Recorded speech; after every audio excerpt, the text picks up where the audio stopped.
I've never liked abandoned places. Not because I'm scared of them or anything. It's just, they feel lonely. Like they're waiting for someone who's never coming back. I remember that night so clearly. The endless rain and driving down some road that just wasn't on any map. The air smelled like wet asphalt. You know, that smell that usually means you're almost home? Well, it didn't feel like home then. And then the car just died. The engine cut out, the music stopped, even the sound of the rain seemed to go quiet. It was that heavy kind of silence, the kind that makes you feel like the whole world is holding its breath. That's when I saw it, through the trees at the end of the road. It wasn't just a house. It felt alive.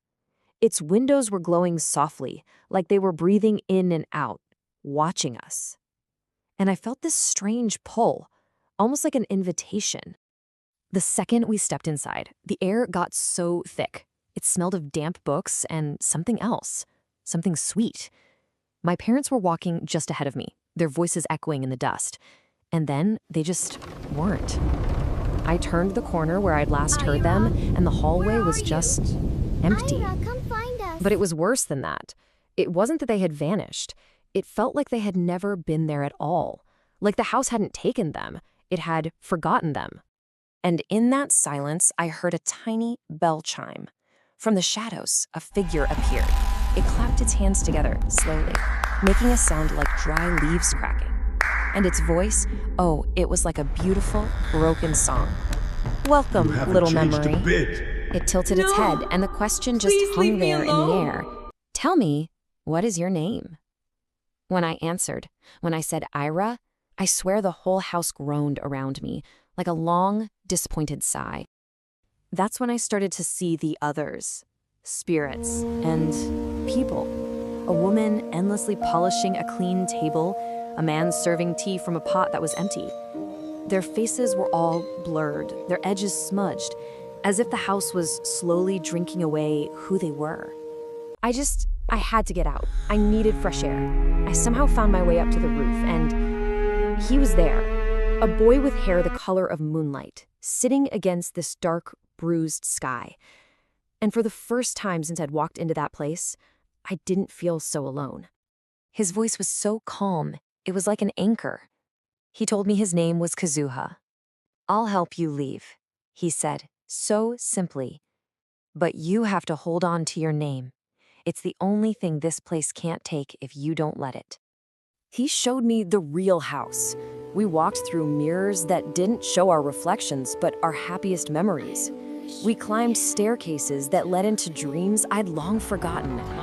With him, the house was still so dangerous, but it was also beautiful. But I started to notice something that made my chest ache. Every time we shared a story, every time I laughed, he seemed to get fainter, a little more transparent, like he was made of smoke, and I was blowing him away. He eventually told me he'd been human once. He'd waited in this house for someone to come back for him. I stayed too long, he whispered, and I could almost see the stars right through him. And the house, it kept me, made me a part of its loneliness.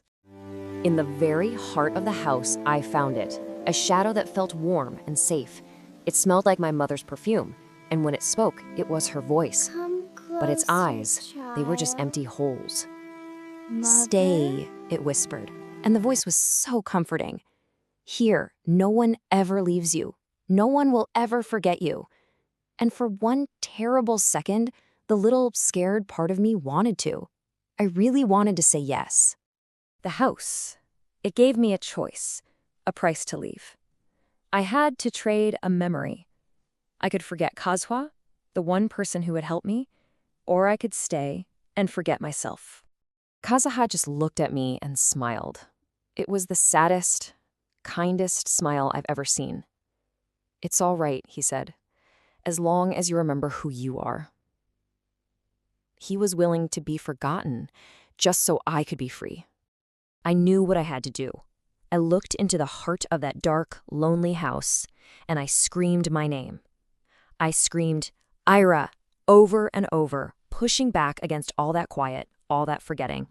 A door made of light and rain ripped open in the wall, and Kazuha, he pushed me toward it. Kazuha, For just a second, our hands touched.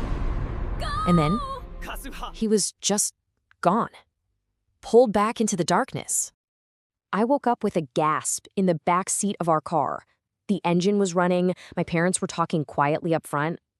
The house was gone. The whole road was gone. Like it was just a bad dream. But I knew it wasn't. That place, a piece of it never really left me. Sometimes when the wind blows just right, I feel this calm, a quiet strength. It's like a reminder. Years later, I became an artist. I started painting abandoned places.